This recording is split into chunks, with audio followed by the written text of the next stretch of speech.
Hi everyone, back for another weekly forecast. Hope you're all doing well. Last week was a big one. It was momentous. We had some interesting shifts. We had, the epic Venus-Mars showdown to start off the beginning of the week. We had Mars, of course, moving direct at 15 degrees Aries and some change. And then, of course, on the weekend, we had the Scorpio new moon. Scorpio, of course, is Mars's nocturnal sign. So even though the new moon is a time of reflection and powering down and low energy and retreat, it's a very charged and depth-filled time of reflection because that's under the auspices of Mars, that very propulsive planet that's now going to be slowly picking up speed and moving direct on course again. So this week, by comparison, will not be as intense, but there are, of course, always some interesting pivotal planetary shifts and a really special seasonal shift that we'll talk more about. So let's get started. I'm recording this when the moon has just moved into Sagittarius, so we're starting the week with a Sagittarian moon energy. The moon is still very dark and doesn't have a lot of light, but now it's on the other side of the sun and beginning to gain light very slowly as the week progresses. So full disclosure, I'm still under that low energy, low tide feeling of the new moon myself. So I'm going to have to maybe try as much as I can to keep this report a little shorter just to save some energy, but we'll see how it goes. Typically, once I start getting into it, I get excited and start talking a lot. So we'll see how it all goes. So we start this week off with Monday, November the 16th. And as I mentioned, the moon is now in Sagittarius, which is a fire sign, a mutable fire sign. So it's a lively, active, adaptable type of lunar energy that's swirling around just as the moon is starting to kind of wake up and begin to get going on a new lunar cycle. So Monday begins with a really stimulating moon trine Mars. Mars in Aries now moving direct. So Mars has a lot of propulsion and initiative and drive to lend to the proceedings that we can start to hop on board of and start to direct into constructive channels as much as we can. So when the moon forms a nice trine with Mars, that's sort of the internal energy that we've got going as the moon is waking up in Sagittarius, fusing really harmoniously and actively with Mars, who wants to take initiative and get everything going. So that's actually a really nice way to start the week on Monday, even if we're a bit skeptical of the first day of the week being the moon's day, when I always feel like resting and imagining. But this is a good sign that the week could get off to like a nice active start. And maybe a few of us will have a little more clarity or certainty about the tasks we'd like to take on. And then by the afternoon, of course, when anytime the moon goes into a mutable sign, it will form a hard aspect with Neptune, who's hanging out in Pisces for quite a long time right now. So the moon is in mutable fiery Sagittarius. It forms a square with Neptune. And as we know, when the moon and Neptune engage, it can sometimes potentially create a couple of hours passage of things feeling a little sleepy and imaginal, maybe a little confusing. Because remember, every time the moon makes some kind of aspect contact with an outer planet, it kind of pulls that energy down into our sublunar realm and draws it a little bit closer to us, a little more near in an intimate way or experience. So that's a bit of a dreamy afternoon. The morning probably got off to a very active start, And so the afternoon's probably a good time to kind of visualize and imagine, and maybe not set too high of expectations of everything being really perfectly done or well arranged, but can rest assured that the morning was probably good and active and got us off to a good start. Then later in the evening, the moon forms a nice sextile with Venus, because remember, Venus is still in Libra, which is a cardinal air sign. So the moon and Venus meeting up in this really nice way bodes well for a very peaceful, artistic, creative, and romantic feel-good Monday evening. At this point, the moon goes void, of course, but this is overnight. As you'll notice from the listing, it's around midnight, so most of us are heading off to bed after an interesting day of mixed weather, initiative, imagination, and good feelings. So then, Tuesday, November the 17th, just after midnight, Mercury makes another opposition with Uranus. Mercury's still in Scorpio, and Uranus, of course, will be in Taurus for the next several years. So these are two planets in fixed signs facing off in a polarized, opposing aspect or conversation, if you will. And this is interesting because Mercury made a few of these oppositions with Uranus lately. The first one was on October the 7th. That's when Mercury was moving direct for the first time this year through Scorpio. Then, of course, Mercury turned around and went retrograde. That was on the 13th of October. And then as it was retrograding back, it hit that opposition with Uranus again on the 19th of October.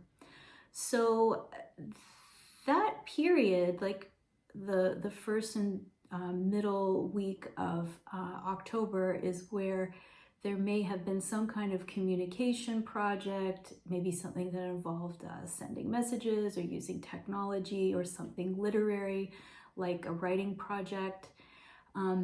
Maybe some of us embarked on such a project around that time, or were involved in a project like that around that time, and some challenges maybe popped up, or fresh perspectives were gained because some unusual occurrences happened with Mercury, the planet of communications, facing off with Uranus, the planet of changes and upsets and invention too.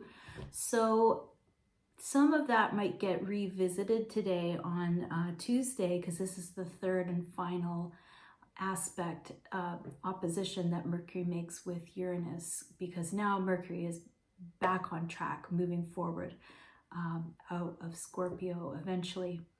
So we'll keep an eye on that. I don't expect that that's going to be something as disruptive or as challenging or as surprising as the one that happened on the 19th, when Mercury was actually retrograde and moving a little bit more, bringing a little bit more of a volatile version of that opposition.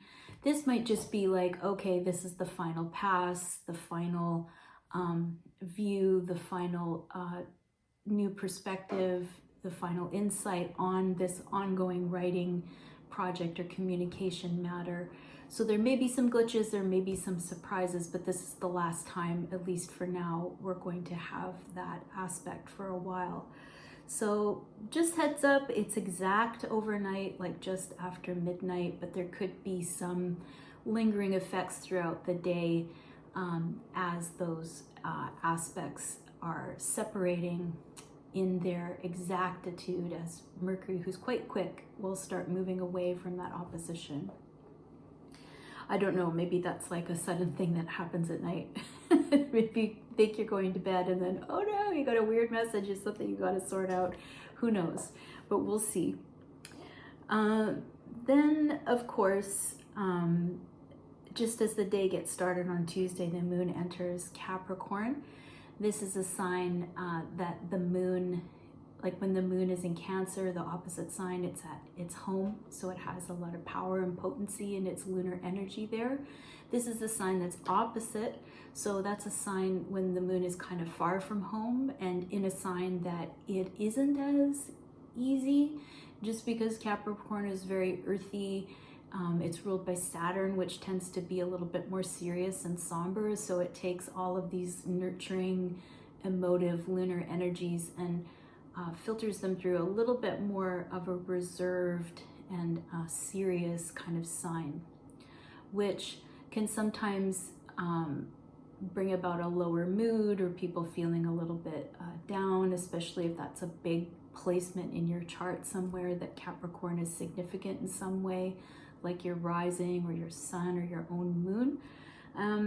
But it can also be really good for some things because it can take, you know, emotions which can be really big and overwhelming and can take a lot of energy to maybe experience or tend to, and it can kind of focus and ground and hone and quiet that down a little bit so that we can maybe work in a more Saturnian way with our instincts, which is to be more focused or concentrated or maybe a bit more realist or pragmatic.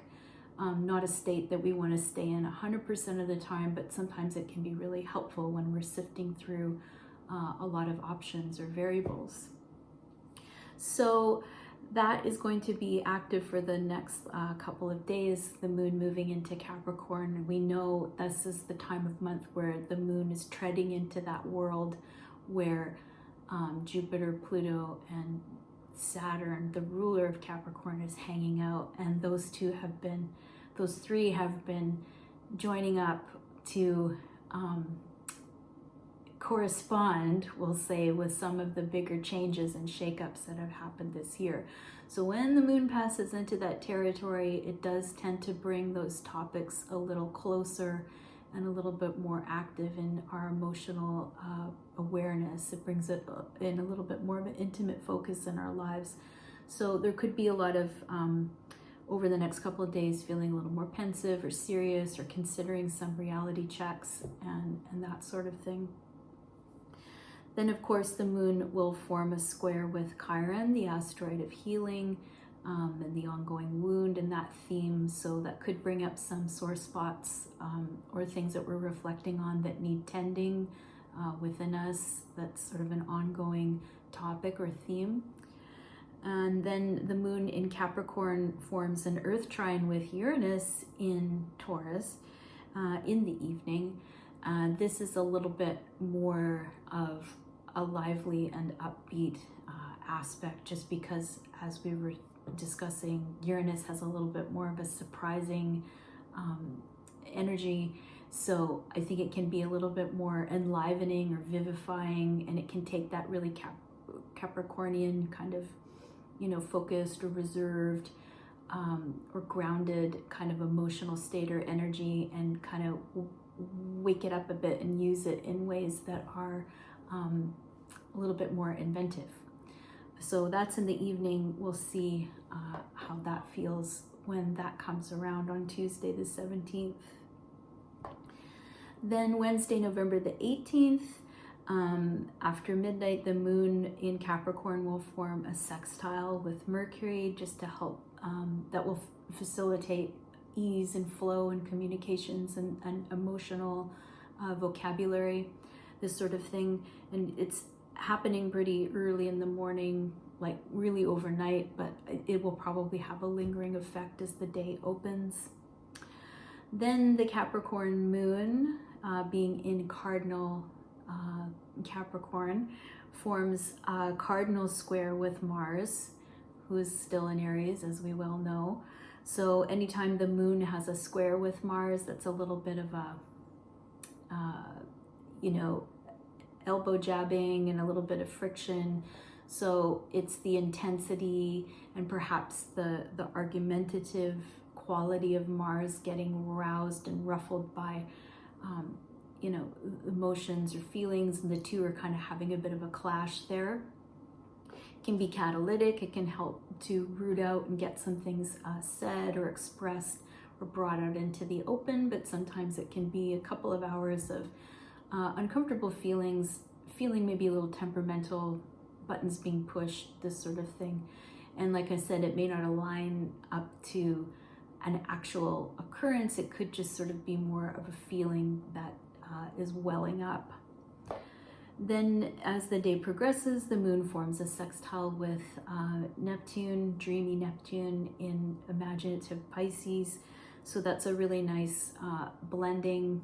I always think that Capricorn as a sign, it's, if you look at the symbol, it's the goat with the fish's tail. So it's kind of this enigmatic sign that on one side, it's the goat is, you know, the mountain climber, or it's very earthy, but then it has this tail that can swim through the waters and the depths of the soul. And, you know, water represents emotions in astrology from an elemental perspective. So Capricorn is an interesting sign. It's mysterious and kind of enigmatic, and I always feel like when a planet is in Capricorn and it links up with a planet that's in Pisces, there's this surprising affinity between that more oceanic underworld part of Capricorn's signature that gets activated with Pisces. Of course, you know, under the sea, oceanic and imaginative, soulful sort of terrain or world. So I think that that's potentially a really nice creative passage, and a little bit mystical and a bit mysterious. Then by the later evening, the sun forms a sextile with Saturn. The sun is in the very last stages of passing through Scorpio. And so Saturn is very in the last stages of being in Capricorn, thank goodness. So the sun illuminates, and Capricorn, Saturn in Capricorn is all about restructuring and rebuilding. So it's a time, this season, where awareness and energy is being directed to the themes of restructuring and building, and limitations where that's relevant. So it's a sextile, so it is a somewhat like supportive and flowing and collaborative aspect between these two planetary energies, but it does bring our awareness to these themes, and it could have a little bit of a serious side to it, like the sun bringing to conscious awareness something to do with what Saturn is signaling or talking about, restructuring, rebuilding. It sounds like some work, or maybe some upcoming restrictions or on movement, maybe because of what's going on with the virus still. We'll see what comes up around that time midweek, perhaps in the news, or some adjustments we have to make in our day-to-day life. Ultimately, that's a constructive passage, so something adaptive and something helpful that could be workable, that's brought into our awareness.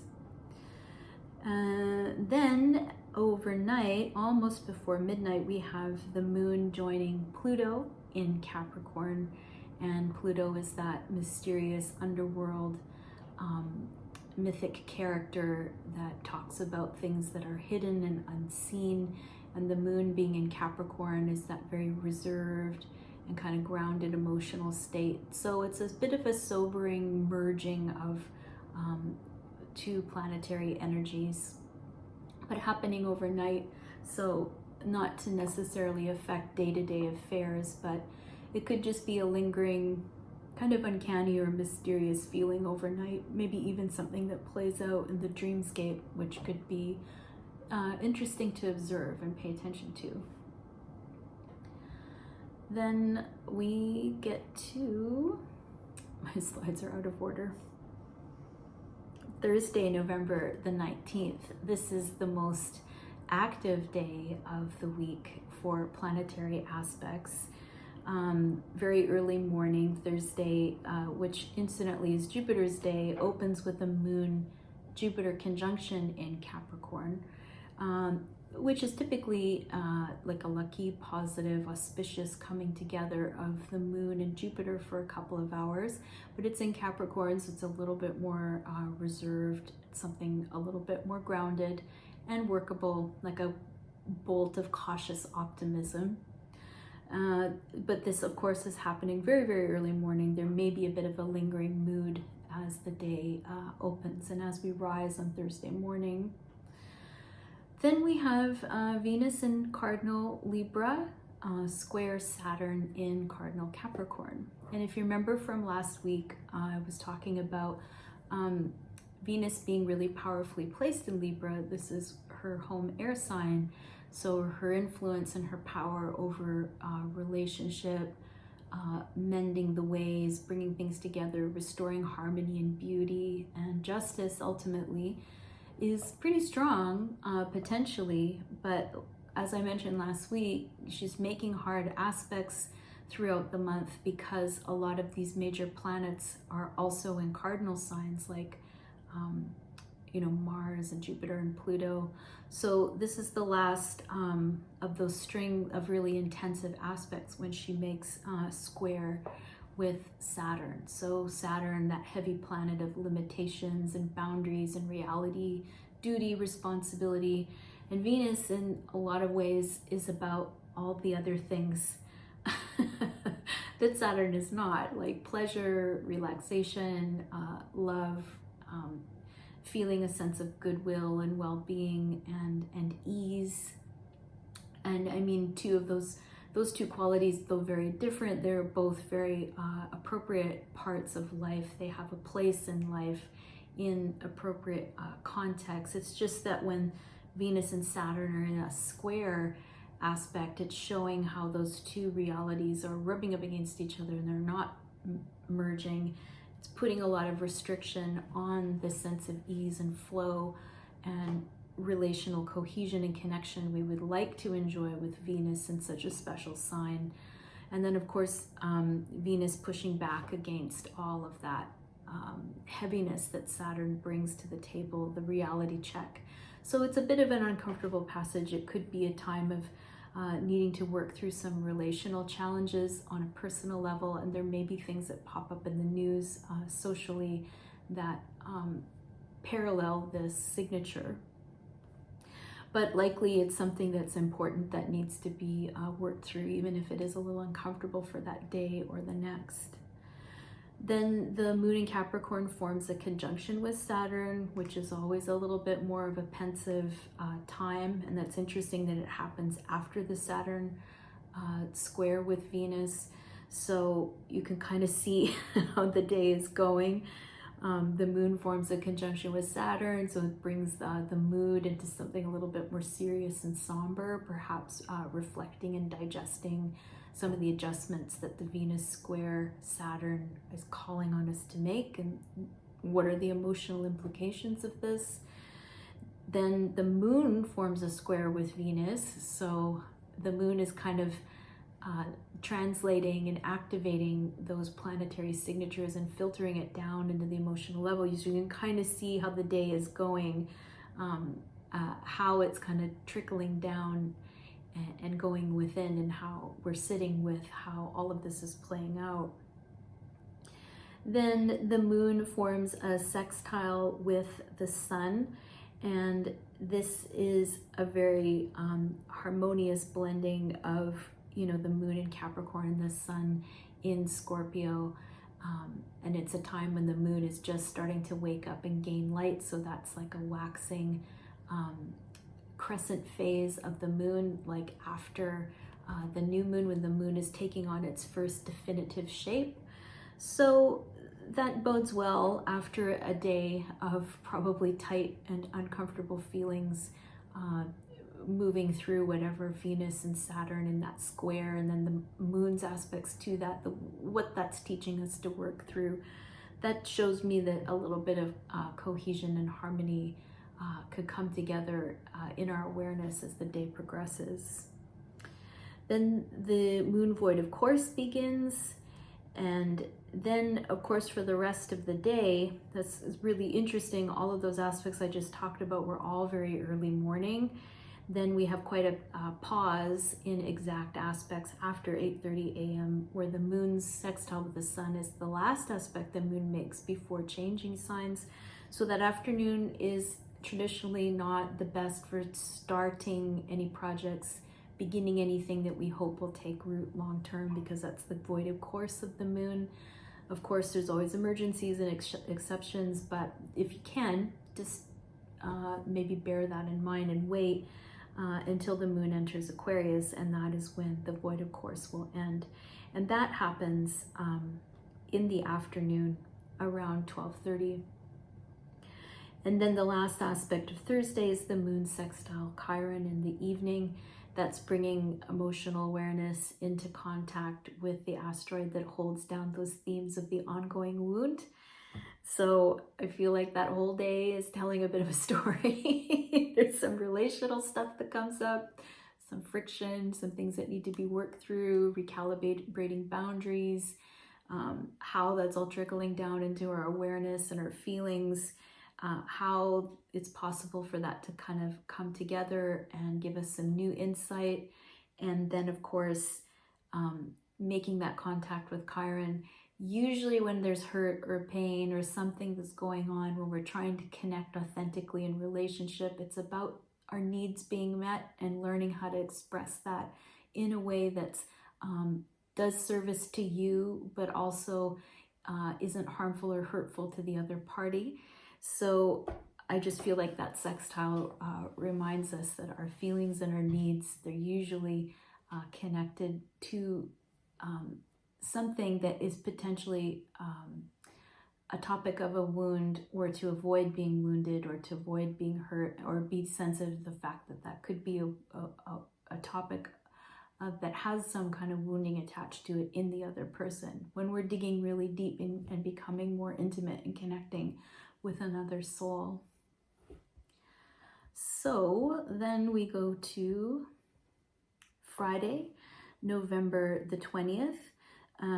Very early in the morning, the moon forms a square with Uranus. That's always a bit of a surprising and edgy and electric kind of feeling. And then the moon forms a square with Mercury later in the day, in the afternoon. That's a little bit of a challenge in communication sometimes, a bit of crossed wires, or finding the word to express how it is that you're feeling, or maybe needing to take a bit of a fresh or inventive or adaptive approach to getting the communications across. But it's just for a couple of hours because the moon moves pretty quick.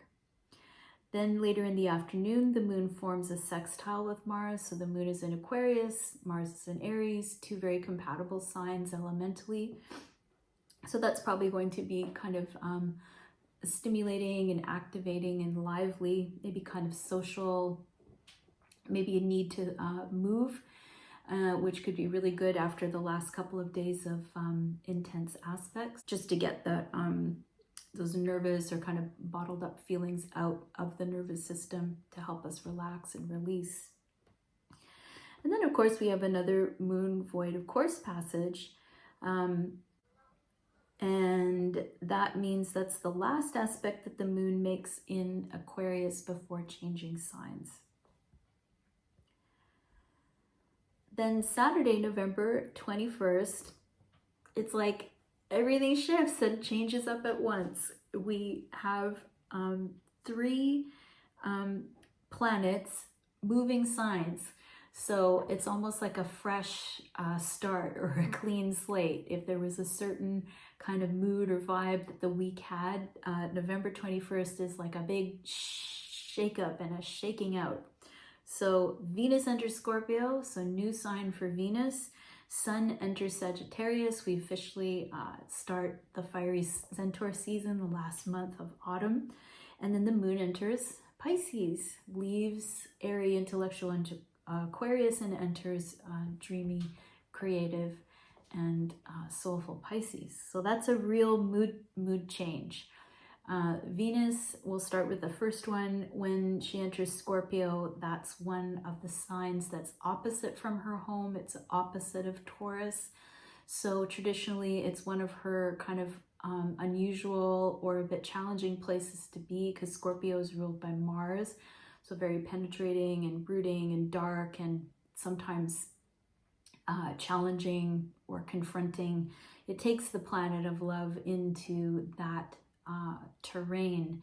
So it can make relationship matters a bit more moody or broody, but it also can be quite creative because, you know, Scorpio being a water sign is very instinctive and very imaginal, and Venus is connected to art and art making.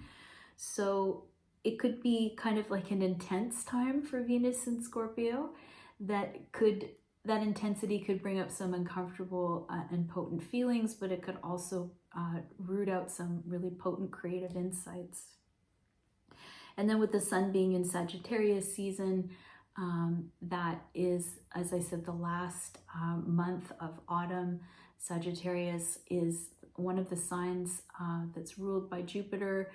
And so this is a time where the sun focuses energy on topics that are a little bit more adventurous, igniting our curiosity.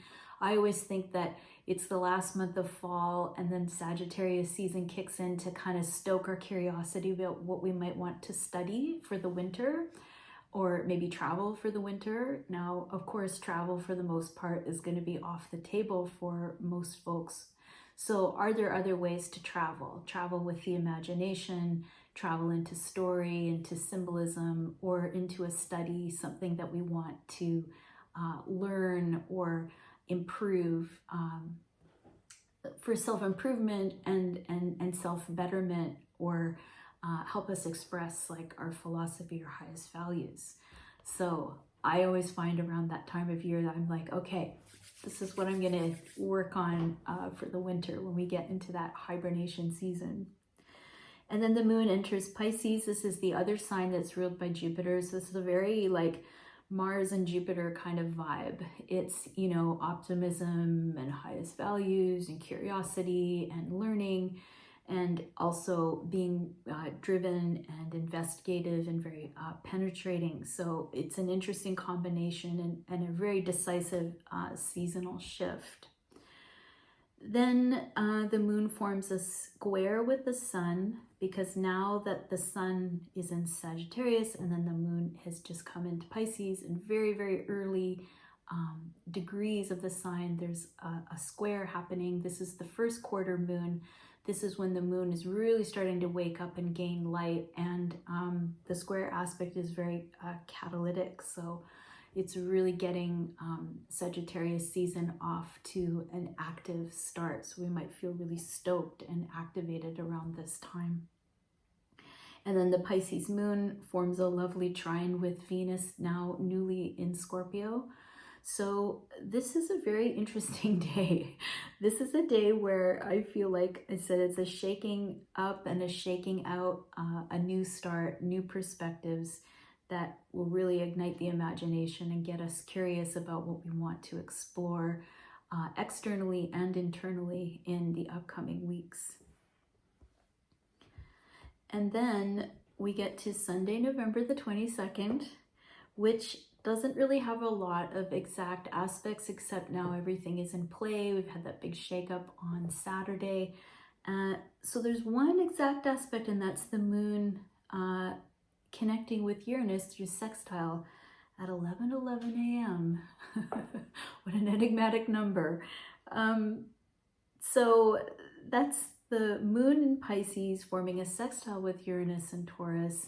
Uranus, the planet of surprises and changes and innovation, adaptation, fresh insight, and Pisces with the moon there really carrying our feeling and our energy into these imaginal realms.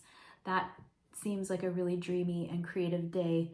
And frankly, when I look at that day, that's a bit of a relief, because it feels like there's been a lot. And when we have a day when there aren't a lot of exact aspects, I feel like that's permission to just relax and take a breather, because we're really digesting and adjusting to a lot, and let the new energies that have come into play with that decisive shift into a Sagittarius season, we can sit with those on Sunday and kind of feel all that out and reorientate ourselves before starting a whole new week. So I hope you enjoyed that weekly forecast. As I say, reach out and connect if you have any questions. I am also curious about doing a monthly call, like a live call where people can come on and ask questions, either on this platform or another platform. I'm investigating that. But if that's of interest to you, like if you're listening to these forecasts and sometimes you have questions about, well, what does that mean for my chart, or what does that mean astrologically from the perspective of wanting to learn more, these meetings and these calls could be really fun to gather folks together, and I can share my information with you, and we can talk it out. But I'm just waiting to see if that's of interest. So if it is, you can go below this video, write something in the comments, or use the contacts I've provided here and send me a message, send me an email, and let me know what you think about a live call where we can get together and discuss and learn about these aspects in our lives and in practice. Well, thanks for listening, and hope you're doing well, and we'll talk to you soon.